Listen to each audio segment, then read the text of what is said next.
Alors, si quelqu'un veut intervenir.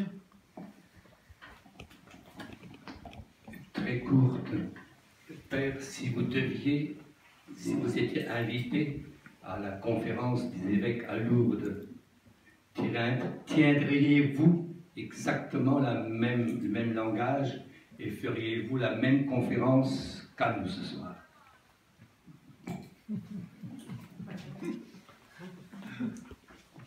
Je tiendrai absolument le même langage, je ferai la même conférence, je dirai les mêmes choses, peut-être autrement, mais je suis pour un dialogue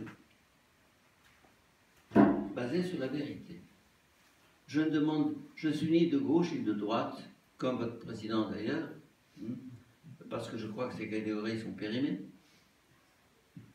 Au-delà même de ma foi chrétienne, je crois en l'homme, je crois en des valeurs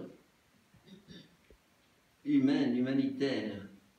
Mon discours, mes discours en général, ne sont pas tellement basés sur l'évangile comme référence directe, peut-être indirecte, oui, mais sur la dignité de l'homme, les droits de l'homme, la grandeur de l'homme. Alors, les évêques, je souhaite qu'ils m'invitent, mais je suis actuellement ostracisé par eux. Hein. Par conséquent, je souhaiterais leur tenir ce langage. J'ai envoyé une lettre au pape François, à part celle que j'ai envoyée au pape Benoît en 2007. J'ai envoyé une lettre en lui disant mon admiration et l'amour que j'ai pour lui, en même temps lui disant que je n'étais pas d'accord sur 2 points. Sa position par rapport à l'islam, c'était au début de son pontificat, c'était il y a presque un an, et sa position par rapport à l'immigration en Europe. Ouvrez vos portes, ouvrez vos portes, ouvrez vos portes. Je dis, mais est-ce que vous êtes conscient de ce qui se passe? Que c'est l'immigration programmée, en grande partie. En grande partie. Et donc, comment un homme comme lui, je lui ai d'ailleurs dit, très Saint-Père et cher confrère, il dit, permettez-moi de vous faire une remarque en tant que votre aîné. Alors, ben, je lui ai dit, voilà, d'ailleurs, c'est pas moi qui ai attiré son attention. Daesh, ISIS, lui a envoyé une lettre le mois dernier, ou il y a 3 semaines, en lui disant, lorsque vous dites que tout ce qui se passe comme violence n'a rien à voir avec l'islam, vous mentez, vous vous trompez. Ça a tout à fait à voir avec l'islam, c'est notre combat. C'est notre combat. J'ai cette lettre, je l'ai citée dans un journal américain, hein, National Catholic Register, tout récemment, parce qu'ils disent au pape, tu ne comprends pas l'islam, ça c'est nous. Nous menons un combat pour dominer le monde, et que lorsque nous le faisons, c'est en pleine lucidité et conscience que nous le faisons.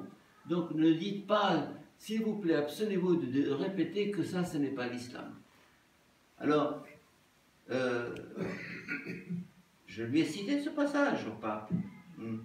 Je ne sais pas si au pape dans un article, mais parce que c'est venu postérieurement. Mais c'est pour dire que si nous voulons changer les choses, il faut être dans la vérité. La charité sans la vérité, c'est faux. Et je cite le psaume 82, amour et vérité se rencontrent, justice et paix s'embrassent. L'amour sans la vérité, c'est faux. La vérité sans l'amour, c'est dur. La justice sans la paix sans la justice, c'est faux. Hein? En d'autres termes, moi, je cherche la vérité, je cherche qu'on ne se mente pas les uns aux autres.